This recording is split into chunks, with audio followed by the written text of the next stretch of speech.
Нурлат шәһәре Советының чираттагы 18-нче сессиясында депутатларга сентябрьдә узган истәмә сайлаулар нәтиҗәләре турында мәгълүмат җиткерелде.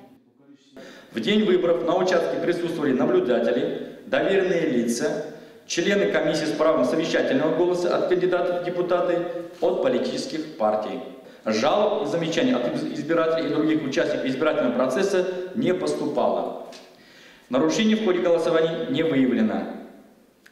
В соответствии с пунктом 7 статьи 12 Устава города Нурлат, Нурлатского муниципального района Республики Татарстан, Матыкулин Рамиль Рустемович, который получил наибольшее число голосов избирателей, принявших участие в голосовании, выдвинутый Нурлатским местным отделением Татарстанского регионального отделения Всероссийской политической партии «Единая Россия», признан избранным депутатом Совета города Нурлат, Нурлатского муниципального района Республики Татарстан.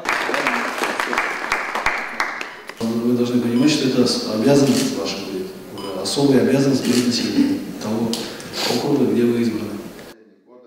Сессияда шулай ук депутатлар Нурлат муниципаль районы сайтында айрым категория вазифаи затларның керемнәре һәм чыгымнары турындагы мәгълүматны бастыру тәртибен расладылар. Шунда ук Нурлат шәһәре Советының 2013 елның октябрендә кабул ителгән 95-нче карарына үзгәрешләр кертелде.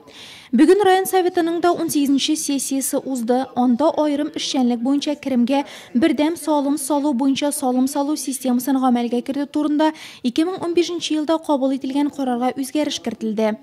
Сессияда каралган икенче мәсьәлә Нурлат муниципаль районының 2018-2020 елларга социаль-икътисади үсеше фаразлары хакында иде. Основные направления показателей прогноза ориентированы на достижение стабилизации в ряде отраслей и обеспечение устойчивости социально-экономического развития района. Основные сектора экономики района – это добыча полезных ископаемых, обрабатывающие предприятия и сельское хозяйство.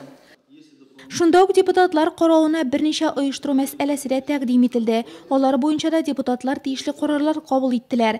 Кытлаулар да булды.